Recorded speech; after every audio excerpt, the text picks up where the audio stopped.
Ahora, el proyecto de vehículo inteligente, IoT es Internet of Things, el Internet de las cosas, ¿sí? Con esta telemetría que tienen los vehículos, ¿qué podemos ofrecerle al cliente? Podemos decirle en todo momento cuál es el estado mecánico de su camión, ¿sí? Qué es lo que está funcionando, cuándo requiere mantenimiento, si hay un componente en riesgo, ¿sí? Si tiene fugas de aceite, eso lo detecta la telemetría. Por otro lado, en materia de seguridad, podemos decirle a nuestro cliente si los operadores son eficientes, si manejan con exceso de velocidad, si las curvas las toman de manera violenta, si frenan violentamente, etcétera. También, y vamos a empezar un plan piloto con un cliente para que el vehículo reduzca la velocidad máxima en las curvas peligrosas. Estadísticamente, los accidentes se dan en los mismos lugares. No sé si lo sabían. Y a las mismas horas, ¿sí? O sea, las compañías de seguro lo tienen muy medido.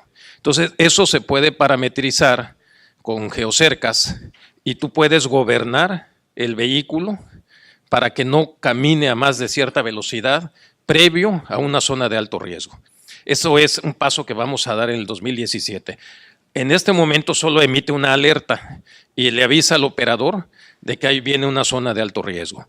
Estamos explorando unas cámaras porque otro indicador, el 80% de los accidentes se debe a impericia o a un error humano, el error del chofer.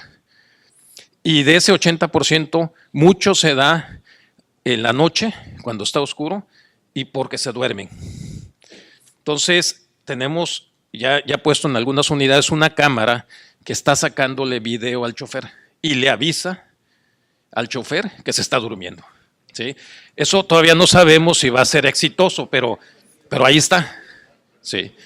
Bueno, y esas cámaras, es más, Rafael, hay que poner unas aquí para. Sí. Oigan, esto del Internet de las cosas es formidable, ¿sí? Porque si ustedes imagínense, si eso le ayuda al dueño de una flota, ¿cómo no nos ayuda a nosotros manejando nuestra flota de leasing? Ahí mencionó, hay 3,000 vehículos con esta tecnología. Nuestro programa de leasing tiene 1,800 tractocamiones y todos los estamos supervisando bajo este esquema. Sí. El otro concepto es la fábrica de crédito. Y hoy Luis Arrieta está siendo muy mencionado, yo lo voy a mencionar otra vez. Hace un año me invitó a desayunar y platicando de su empresa me enseñó una aplicación en el iPhone.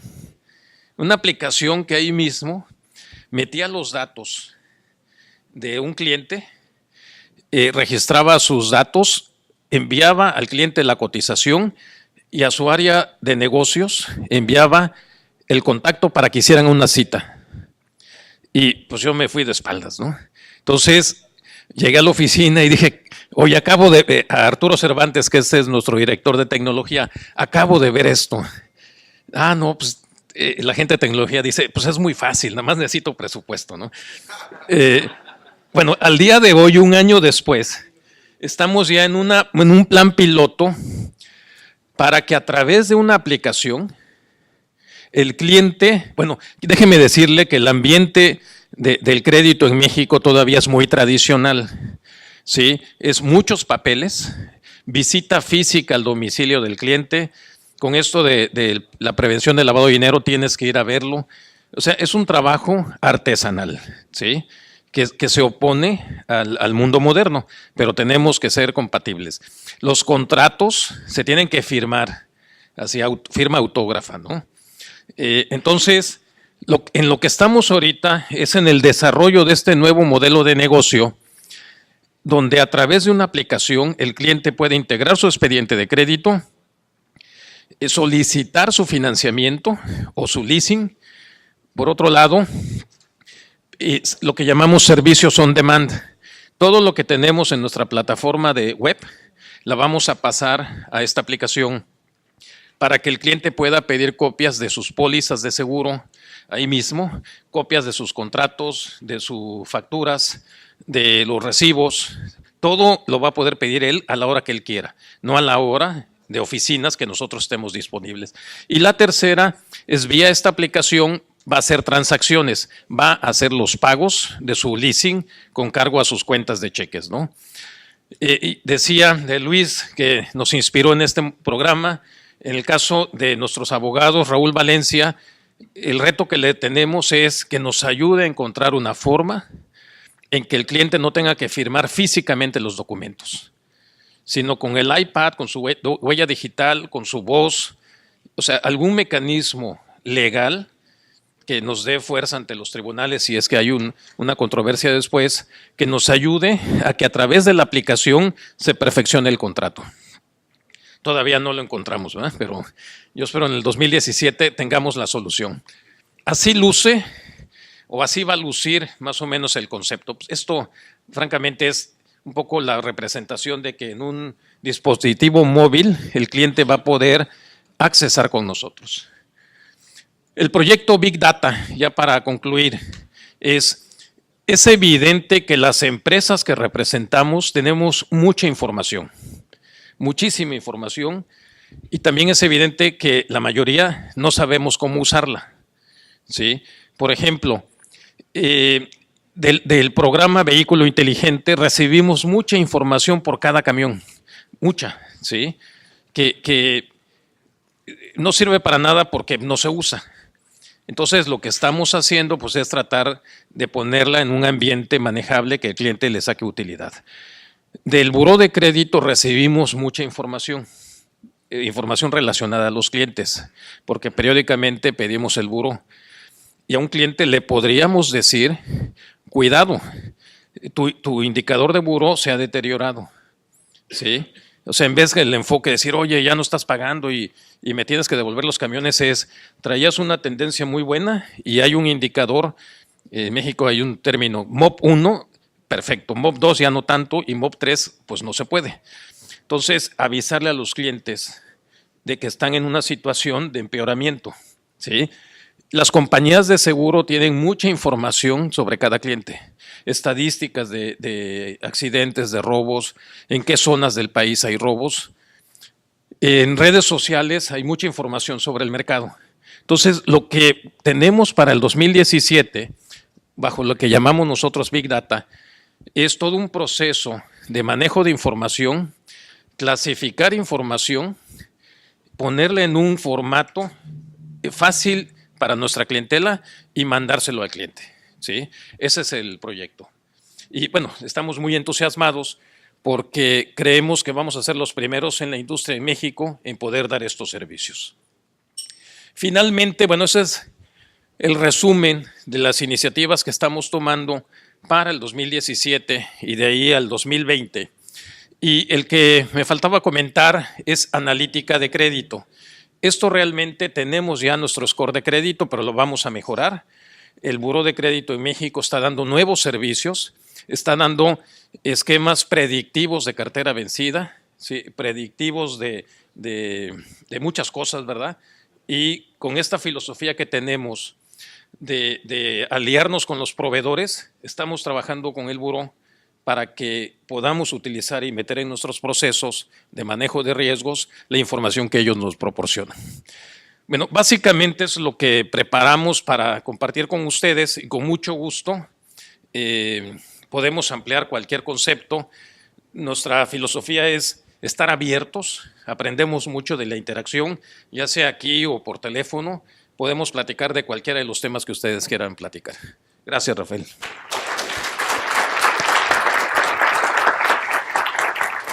La verdad es que no sé si te aplaudimos por lo buen expositor que eres, por lo buen gerente o por lo buen líder, pero la verdad quedamos muy gratos de esta presentación y no sé si te voy a entregar el micrófono ahora a ti, si hay alguna pregunta para José Alfredo antes de que pasemos de la movilidad a la conectividad.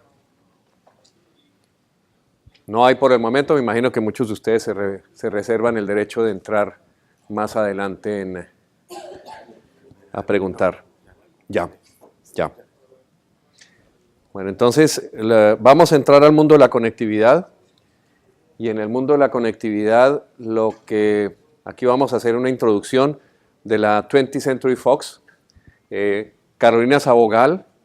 Ok, vamos a hacer simplemente uno de los videos que introducen a Cisco, lo que está haciendo Cisco, como parte introductoria de la sección que sigue a cargo de Carolina. Adelante, por favor. Es una buena indicación de lo que está haciendo Cisco en materia de conectividad. En este caso, como ustedes vieron, es el ejemplo que han aplicado en la ciudad de Copenhague, donde la recolección de basuras, el sistema de parqueo, la detección de la contaminación de la ciudad y la integración de todo el mundo a Internet es parte del trabajo que Cisco está generando. La pregunta es entonces, ¿cómo lo están haciendo? O sea, ¿cómo están llegando al nivel en el cual llegan unos proveedores y le están dando una solución a las ciudades, de manera que las mismas ciudades pueden pagar en función de que o le pasan la cuenta al usuario como parte de los servicios públicos, que lo estamos encontrando en muchos casos, pero nunca van a tener el pago fijo de un canon de arrendamiento. Cuéntanos un poco la experiencia que tienes tú en Latinoamérica con respecto a lo que es Managed Solutions. Gracias, Rafita. Mucho gusto para todos. Bueno, viendo justamente y tratando como de ir complementando temas, ¿no? Porque el tema de Navistar, el tema de transporte forma parte también de todo esto que ustedes acaban de ver, para dónde va el tema de tecnología sobre el famoso término de IoTs, ¿no? Todos están familiarizados con el término de IoT, ¿no? Entonces, esto arrancó ya hace unos cuantos años. Cisco ha sido un gran influenciador también de volver a activar este nombre. Esto no es nada nuevo, pero sí en empezar a fortalecer y en determinar claramente lo que es la tendencia de fabricantes como Cisco y muchos otros que ustedes conocen también en el mercado de tecnología, hacia dónde vamos, ¿no? Entonces, todas estas compañías de tecnología, nosotros como fabricantes estamos en un proceso de transición, donde estamos saliendo, como ustedes ven ahí en la primera cajita de lo que es equipo, ajá. Pero en la primera caja, ahí es donde venimos, ¿no? Del mundo tradicional y donde nosotros como arrendadoras, durante hace muchos años, que llevo ya bastantes también en este negocio del arrendamiento, iniciamos por ahí, ¿no? E iniciamos con el tema de transporte, ¿no? Entonces, hoy todos estos proveedores de tecnología como Cisco y otros, estamos moviéndonos justamente hacia el tema de software, a volvernos compañías que estamos entrando en el mundo de los aplicativos, en el mundo de los analíticos, en el mundo del Big Data, para transformar todo ese tipo de tecnología en software, en aplicativos para nuestros clientes y en empezar a movernos en el negocio de lo que es la adopción de servicios, ¿no? Entonces, inicia nuestro proceso de Managed Services en realidad para Cisco y en Latinoamérica, haciendo ya un poco de conteo cuando Rafa me invitó acá. Cuando empezamos a hacer en realidad y a tener este tipo de solicitudes por parte de nuestros proveedores de servicio, que son los que ustedes ven aquí que están integrando el modelo de Managed Services, empieza alrededor del año 2006, cuando los grandes proveedores de servicios de telecomunicaciones que ustedes conocen en las diferentes regiones en Latinoamérica, nos empezaron a tocar el tema de un término que es conocido en el tema de tecnología, que es el CPE. Un CPE que es básicamente Customer Premises Equipment, que justamente significa esto, ¿no? Que es el inicio del negocio del Managed Services a nivel del proveedor de telecomunicaciones, colocando routers en nuestras casas, en las compañías de nuestros clientes, en la empresa, localizado pero operado y administrado por el proveedor de servicios. Ahí es donde arrancamos en Latinoamérica cerca del 2006, empezamos a hacer este tipo de transacciones con proveedores de servicio, únicamente vinculando lo que era el activo, ¿no? Y en ese momento ahí entrábamos dentro de la porción del finance, se lo dábamos como un CAPEX o se lo dábamos como un arrendamiento a este proveedor de telecomunicaciones, y ahí es donde empieza a ser la integración del lado de ellos de la venta, el mantenimiento, la operacionalización simplemente de un router, ¿no? Que era el momento inicial de todo el tema de conectividad. Caro, Entonces, una pregunta, perdóname que te interrumpa. En ese momento, cuando ya empiezan a trabajar con los proveedores, ¿cómo estructuraban la operación desde el punto de vista riesgo? O sea, voy a poner un ejemplo. Si el proveedor era Telefónica y Telefónica estaba entregando ese tipo de soluciones a sus clientes, ¿ustedes lo que hacían era que le daban el financiamiento a Telefónica para que Telefónica absorbiera ese riesgo? Ahí justamente iba en mi punto, ¿no? Y creo que era donde todos nosotros en el negocio financiero y de arrendamiento estamos muy felices porque tomamos el riesgo de los Telefónicas, de los Claros, de compañías que dentro del punto de vista de riesgo para nosotros los banqueros, pues es excelente. Y armamos modelos exitosos de muchos millones de dólares justamente con este tipo de proveedores de servicio, entregando, llámese un OPEX o llámese un CAPEX, dependiendo de su política financiera, nos acomodábamos y entregábamos acá ese equipo que iba a casa de cliente y tomábamos el riesgo en ese momento del proveedor de servicios. ¿Y ahora eso ha cambiado? Bueno, ¿qué tienes tú acá? Ahora está aquí viene justamente el tema de mapa de riesgo. Bueno, ha cambiado bastante. Diría yo que desde el 2010 más o menos, 2012, empieza entonces la ola de no solamente entregar el router en casa de cliente, sino que empezamos nosotros los fabricantes a incluir otra serie de tecnologías, ¿no? Los temas de colaboración o lo que ustedes pueden conocer como telefonía IP. Todo el tema de telefonía empezó en este modelo de no solamente ya entregarle el router, sino de entregarle una solución de telefonía, y entonces ya empezamos a movernos hacia el tema de armar soluciones dentro del mismo Managed Services para ese mismo proveedor de servicio. Entonces, el proceso de evolución viene en incrementar a nivel de los fabricantes de tecnología, ya no solo el router, sino todas las tecnologías, los negocios de Wi-Fi, los wireless, todo este tipo de tecnologías, incluirlas dentro de este tipo de servicio que le empezó a ser bastante conveniente para el service provider, y por ende ellos estaban vendiendo más e incrementando sus márgenes en los servicios que entregaban al usuario final. Entonces, dentro de este nuevo mapa de riesgo entramos a ver diferentes temas. Uno, la incorporación de múltiples tecnologías, la incorporación hoy por hoy en un proceso de incremento gradual importante en lo que es el software, que ya lo hablaste tú, y sobre el tema también de los servicios, de quién termina operando y manejando este tipo de equipamiento. En Latinoamérica, a diferencia del resto del mundo, nosotros vamos en otros niveles de velocidad diferentes a países más desarrollados en Europa, en los Estados Unidos, pero lo que hemos visto en Latinoamérica particularmente es que el comportamiento justamente de estos proveedores de servicios empieza a cambiar por dos razones. Una, porque cuando tú empiezas a incrementar tu gama de equipos y de soluciones tecnológicas dentro de un cliente, el proveedor de servicio no tiene el material humano y el personal humano, como decía Navistar, de poder entrar a ejecutar y a implementar ese tipo de soluciones ya un poco más complejas en casa de cliente o dentro de la compañía, ¿no? En el caso de clientes corporativos, proyectos, incluso proyectos de gobierno. Entonces, lo que empieza a pasar acá es que dentro de los modelos de los proveedores y de los fabricantes a nivel mundial, nuestros modelos, como ustedes saben, es que trabajamos a través de modelos de partners. Nosotros manejamos partners certificados para todas las tecnologías o para algunas en particular. Entonces, esto lo que empieza es a limitar la capacidad técnica de ejecución del service provider en casa de cliente para ejecutar proyectos complejos, llama a nuestros partners, a nuestros partners de ecosistema ya de Cisco como tal, que son los integradores, que sí tienen las capacidades técnicas para hacerlo, y los invitan a participar en este tipo de proyectos.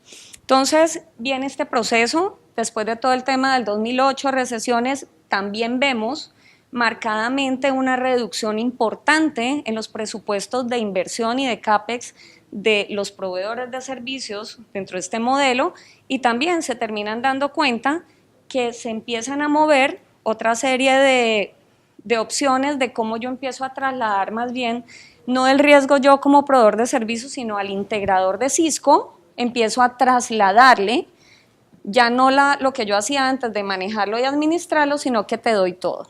Y tú, dame a mí, a cambio de esto, un contrato de servicio, porque yo tampoco quiero ser el dueño del equipamiento.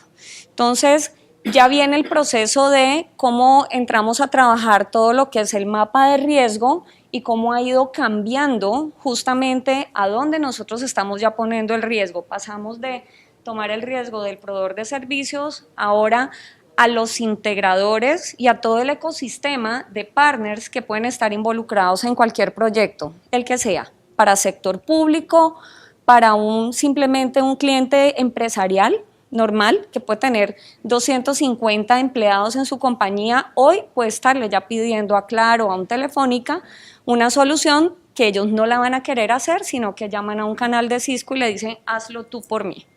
Entonces, este modelo, esta transferencia de riesgo del activo, de propiedad y de operacionalización y de mantenimiento de la red o del proyecto que sea, está hoy por hoy muy centrado en nuestros partners actualmente. Claro, uno debe suponer que los integradores de Cisco no son tan buenos riesgos de crédito como lo son los proveedores de servicios, como las telcos y demás, ¿no? ¿Y cómo están ustedes manejando ese tema? Bueno, ese es mi día a día. Aquí tengo algunos de mis partners financieros en Latinoamérica, ellos saben comparten conmigo ese dolor, ese es el reto permanente que tenemos hoy, ¿no? Los fabricantes, indudablemente, dentro de toda esta mudanza de pasar de que vendas algo a moverte en un modelo de as a service, de nubes, de servicio, del nombre que ustedes le quieran poner, es un cambio también de nuestro balance de empezar a requerir más caja para movernos, obviamente a cambiar ese flujo de ingresos de ventas que son reconocidas hoy por una venta a una venta en el tiempo, ¿no? Como son los temas de las anualidades. Entonces, la figura acá con Capital es, ahorita estamos en el acompañamiento de Cisco de hacer ese cambio de transición. En Latinoamérica hoy vemos una oportunidad buena en el sentido de que LATAM va un poco mucho más atrás, definitivamente, de cómo está Estados Unidos, Europa, en este tema de adopción de tecnología de servicios, en la parte de servicios. Pues lo que estamos viendo son dos cosas. Una, se nos ha incrementado la toma de riesgos en nuestros integradores, entonces lo que estamos haciendo es diversificando en ellos. Estamos en un proceso de cómo vamos creciendo más nuestra masa de nuevos players, integradores que típicamente son los tradicionales y hay algunos que se mantienen en la región como los top 10, por decirlo así, que tienen las mejores capacidades técnicas para poder ejecutar un proyecto de este tipo. Y sobre ellos justamente lo que estamos buscando es portafolio en nuestros partners financieros del lado de Cisco Capital para que tengan alternativas diversas de poder accesar a ejecutar este tipo de proyectos. Entonces hoy, si bien el modelo de Cisco Systems va hacia canales, el modelo de Cisco Capital hoy en el mundo también está entrando en un proceso de fortalecernos con partners financieros justamente para poder entregar, diversificar un poco más el riesgo. Capital apoya a estos partners en ciertos casos puntuales. Nosotros directamente entregamos transacciones y créditos en dólares desde Estados Unidos a casi 20 países en América Latina, pero nos complementamos en realidad con nuestros partners porque para nosotros el tema del arrendamiento debería seguir y sigue siendo crítico por el valor de la renovación tecnológica, del tech refresh. Entonces, hay dos temas importantes que son los que hemos estado viendo. Uno, como te digo, estamos diversificando más el riesgo en esos partners, tenemos mucho más players haciendo managed services, y otro punto importante es que invitamos también a nuestros socios de negocios, partners financieros, es a empezar a cambiar el concepto de cómo tomar el riesgo en este tipo de negocios, porque como tú hablaste del riesgo performance o del desempeño para ejecutar un proyecto de servicio, es un tema que nosotros los banqueros jamás contábamos con él, ni nos interesaba saber qué hacía la solución. Hoy, uno de los retos y parte de la invitación hacia ustedes es que hoy hay que entender la tecnología, qué es lo que en realidad estamos vendiendo. Ya no es un router, puede ser una solución de IoT con analíticos, con Big Data, donde el componente intangible puede ser fácilmente el 60 o el 70% de una solución y el hardware Cisco simplemente puede ser el 20 o el 30, como una operación natural hoy que tenemos de data center. Ese es nuestro mix ahora, ¿no? Entonces, lo que antes no hacíamos, que sí hay que hacer para empezar a cambiar esa toma de decisión acá y entender el mapa de riesgo es las capacidades técnicas que tienen estos integradores acá, que si bien el balance no ayuda mucho, la historia, el éxito, la implementación de esta gente de hacer servicios administrados, sí existe, porque existe desde el 2006, o sea, sí lo tenemos, hay un track record ahí y eso forma parte de la invitación ya a entender y a valorar este tipo de indicadores. La capacidad de ejecución, indiscutiblemente, y tercero, el diseño de la solución tecnológica, que ya no es por venderle más al cliente ni por sobresaturar la capacidad tecnológica de vender más, sino de asegurar que esa solución que nosotros vamos a poner en el cliente, tú lo dijiste también con tu presentación, llevas al tema de business outcomes. Hoy todo se mueve por servicios, básicamente por eso, porque nuestros clientes lo que nos están pidiendo es impáctame mi balance, impáctame mi P&G, quiero ahorrar, quiero incrementar, quiero crecer. Y nosotros lo que estamos haciendo a nivel de Cisco es cómo todas estas tecnologías que tenemos van a impactar también el balance y el P&G de estos clientes, ¿no? Ahora, ¿quiere decir que esta nueva metodología nos hace cambiar un poco del análisis tradicional de riesgos que teníamos a algo más tipo financiación estructurada, donde vamos a tener que empezar a meterle otros componentes de mitigación de riesgos? Definitivamente, ¿no? Sí. Hoy por hoy, de hecho, ya con algunos de nuestros partners lo hacemos bastante bien. Y es justamente estructuras que, si bien no son reconocidas como una garantía para nosotros una garantía es un Standby Letter of Credit, es una garantía de su casa matriz AAA que nos encantaría tenerlo, pero la realidad es que nuestros integradores no tienen ni lo uno ni lo otro, ¿no? Y en nuestros países este tipo de garantías son carísimas, ¿no? Entonces, no nos termina dejando ser competitivos cuando ponemos el precio final en el cliente.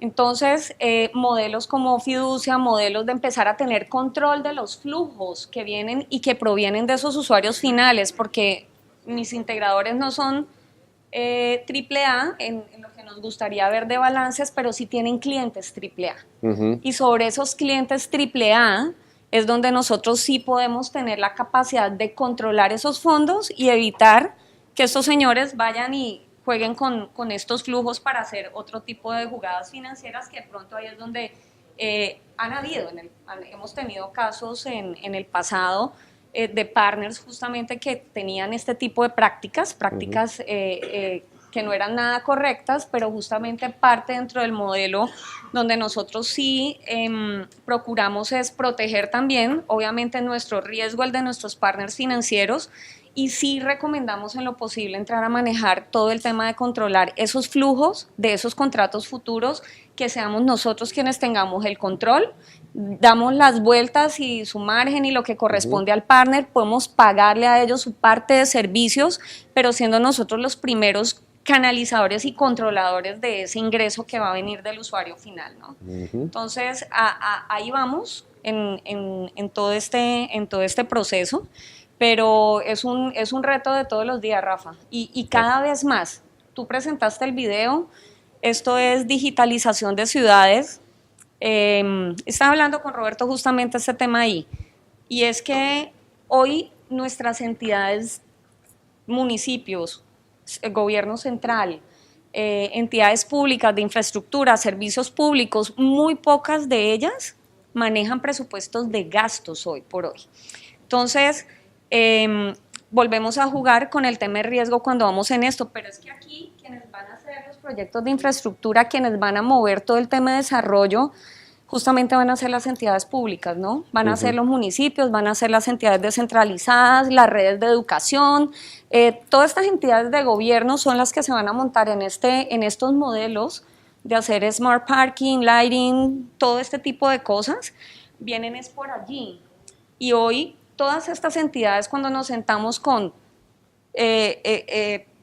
ministros, por ejemplo, entidades, no manejan presupuestos de gasto multianuales para garantizar justamente este tipo de flujos, ¿no? Entonces, hay también una serie de desbalance, y yo creo que por eso todavía el tema en Latinoamérica aún no se dispara en este movimiento, es justamente porque es un tema estructural de lo que es la parte de los clientes del sector público que van a jalar mucho este tipo de proyectos, ¿no? Ahora seguimos con los mismos temas de CAPEX, ahí Cisco Capital es fuerte manejando todo este tipo de proyectos de estructuraciones que justamente Rafa nos apoya mucho en este tipo de transacciones, que son los project financing, apalancando también a nuestros partners financieros, pero el movimiento va todo para allá, ¿no? Y esa es básicamente la idea de compartir con ustedes cómo se está viendo esto. Esto es una realidad ya casi que nuestro día a día. Te voy a hacer la última pregunta indiscreta. Me he dicho, no es la última pregunta indiscreta que yo hago, pero es la última pregunta que te voy a hacer a ti. La indiscreción es esta: si tú te comparas, lo que está haciendo Cisco Capital en otras zonas del mundo con sus partners financieros y lo que estás logrando aquí en Latinoamérica con los partners financieros, ¿cuál es la brecha? ¿Cuál es el gap? O sea, ¿qué es lo que le está faltando a los partners financieros de aquí para que sí están haciendo los de Europa o los de Estados Unidos? Es un tema de riesgo. No es lo mismo que tú estés en UK entregándole dinero a un integrador regional en Europa, es que los perfiles, la realidad de los perfiles crediticios de nuestros integradores acá, especialmente los locales, ¿no? Los de cada uno de nuestros países, ¿no? Los de Colombia, los de Perú, los de Chile. Hay unos que son locales, que son los más fuertes y trascendentales para algunas operaciones críticas locales. Otros son los regionales a nivel de la TAM, donde ya podemos jugar con otra serie de mecanismos y garantías para protegernos. Y esos son muy pocos, que son los que están como al mismo nivel de lo que pueden estar haciendo o los gringos o los europeos, ¿no?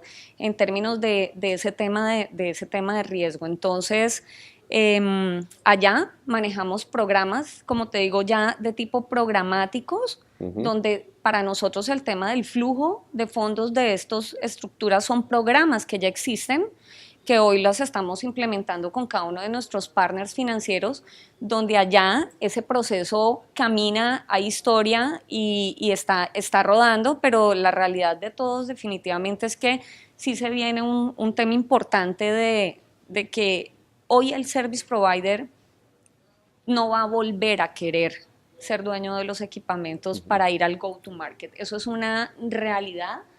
Por más que queramos seguir insistiendo en esta parte, no va a pasar.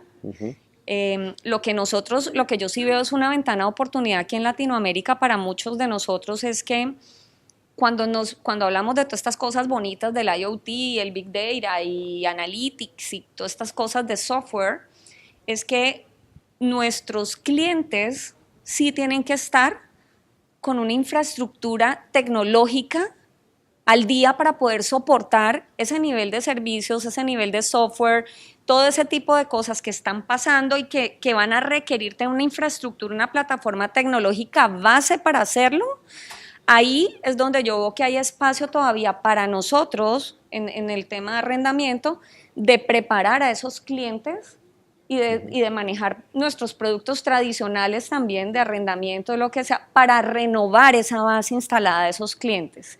Y si ustedes, que tienen su back office en lo que es la parte de activos, para poder reemplazar, así como lo hace Navistar, tráete los míos y yo te pongo el nuevo con el chip nuevo, justamente esa oportunidad de tecnología sí la hay aquí en Latinoamérica y son muchos clientes, no solamente los grandes, son todos. Tenemos los mismos bancos que son clientes críticos para Cisco, con mucho movimiento de negocios, son negocios de empresas, compañías de servicios pequeñas, medianas, que necesitan ya tener un mínimo de infraestructura básica que nadie está tocando para moverse a ese siguiente paso, ¿no? Entonces yo creo que aquí hay espacio para ambas cosas. Lo que sí va a suceder es que esto va a ir creciendo. Tuve una reunión esta semana con uno de estos grandes integradores de Cisco en el mundo y me mostró sus ventas netas, cómo era su chart desde los últimos 10 años a hoy, y ellos eran 80-20, y hoy, en la primera ya mitad del 2016, era 65-45, ¿no? Hablando ya de software as a service, hablando de annuities, hablando de servicios. Aquí te están corrigiendo los matemáticos, 65-35. Ahí está. Pero eso va, eso viene fuerte. Ahí el reto lo tenemos muy marcado para estos próximos años. Lo que se viene, por la oportunidad está ahí, la oportunidad sigue grande.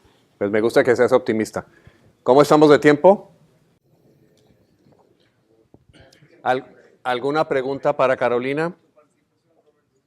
La pregunta es, ¿hay alguna idea o alguna estimación respecto a la ventaja que representa que un cliente compre esta modalidad de leasing, servicio, por un lado en la productividad, que es la que le va a generar valores incrementales de renta, y por otro lado, en el ahorro que le produce a él hoy en función de poder tener el soporte para sustituir la nueva tecnología que viene pronto, con las velocidades que está demostrando el avance en el conocimiento tecnológico.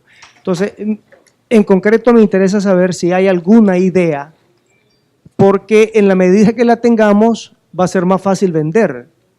Si yo llego a una empresa de alta tecnología ahora y él requiere adecuar su estándar tecnológico y yo soy su solución, para mí va a ser más fácil vender si le demuestro el impacto en la productividad por un lado y por el ahorro en otro. Antes de que le contestes, Iván es el director de Credit Leasing de Nicaragua. Sí. Ok. Mira, esto es bien relativo porque esto va a depender de quién es el cliente. Esto es bien relativo y también va a depender qué tipo de tecnología es la que vas a estar necesitando o queriendo hacer un upgrade o una actualización para algo. Yo tengo mi producto, como les conté, nosotros en Capital tenemos una estructura de financiamiento bien atractiva para América Latina, pero siempre mi bandera será y seguirá siendo el tema del leasing, por lo que tú acabas de decir, que es el tema operativo. Y dependiendo de todas estas implicaciones acá que tienen las normas contables, pues ahí es donde también va a afectar el número en más o menor proporción. Lo que yo sí te puedo decir es que hay muchos clientes, no me preguntes por qué, eso está pasando en Brasil, lo estoy viendo en varios países y en conversaciones acá también con mis partners, es que el hecho del arrendamiento financiero que pensamos que se había ido al olvido, está volviendo, hay clientes que están volviendo a pedir CAPEX, ¿no? Pero dentro de nuestro mundo del arrendamiento operativo, ahí es donde nosotros como fabricantes, ya aquí me quito un poco de lado la bandera de Capital, me pongo la bandera solo de Cisco, es que ahí es donde nosotros podemos construir valor justamente en liberarle todo este tema de obsolescencia al cliente. Entonces, mientras tú tengas esa capacidad de poder decirle al cliente, yo te cambio tu base instalada de la que tienes nueva, me traigo un socio como Cisco para que te haga el cambio y yo me quedo con esa base obsoleta y vuelvo y te monto una nueva infraestructura tecnológica, eso drásticamente, de acuerdo al plan de crecimiento que tenga este cliente, va a impactar en su balance sí o sí. Ya pues, quiero pedir el favor. Caro, muchas gracias.